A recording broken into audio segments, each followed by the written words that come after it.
Hope you're doing well.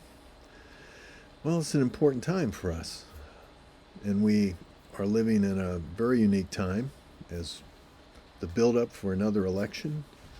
Certainly all the back and forth and the drama that goes with that. We'll be speaking on that, much of that tonight. But I want to just take a moment and encourage you.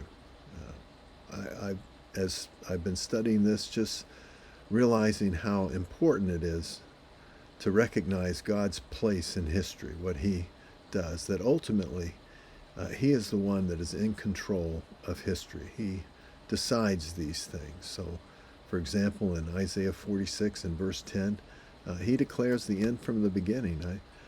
Probably one of the more unique stories in the Word of God, and certainly the book of Daniel has much to say about these things as you read through it, but we realize that God revealed Himself to Nebuchadnezzar, really a heathen king, but God went out of His way to reveal Himself to him, and over again He encouraged him or drew him to him, to Himself.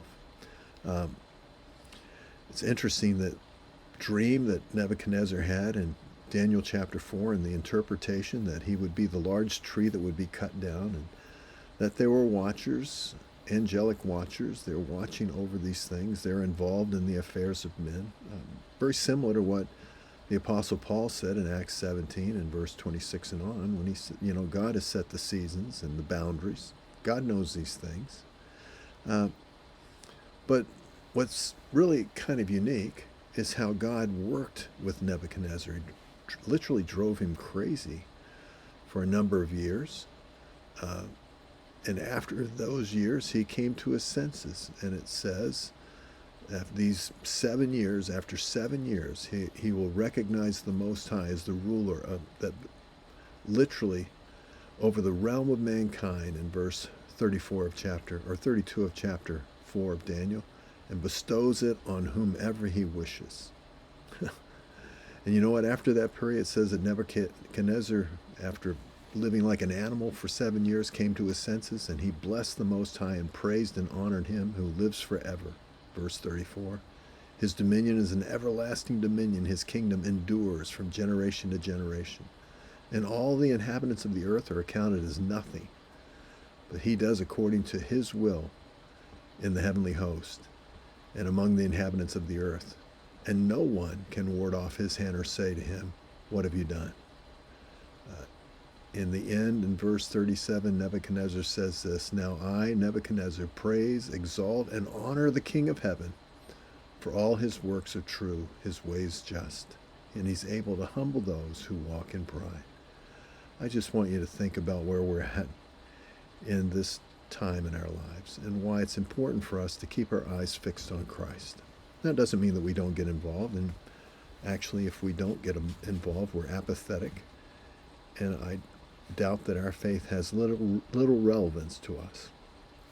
We should be involved, and certainly the Word of God addresses many of the things that are going on in our culture, and we intend to use Wednesday nights to be speaking to these things, not in a divisive or condemning way, not in an argumentative way, but truthfully, with relationship to what the Word of God says. We'll speak the truth in love. We'll try to be as forthright and honest as we possibly can, and not ever, depart from the relationship that we have with the God who very clearly says in Ezekiel chapter 18 and verse 32 that He doesn't have pleasure in the death of any person. He wants all to come to Him. God's desire is that every man would come to know Him in 2 Peter 3:9. So with that in mind, be praying for this next season, and as you go through this period of time that we're in, keep your eyes open. Keep your prayer heart in tune. Pray. When you hear something, pray. Our prayers mean something. They have great value. God knows, and God hears. God certainly hears the prayers of a righteous man. I believe it's in Proverbs chapter 10 or chapter 11 and verse 10, that the righteous man exalts the city. We have an impact. Our very presence and our prayers and coming before the throne speak to great things in terms of the effects that we have in the areas that we're in. Please don't ever forget that. God placed you where you are so that you can have or be a testimony of his presence, a light that's not hidden. In the midst of a very dark world, you shine. That's God's will for all of us. Till next time, friends, God bless you.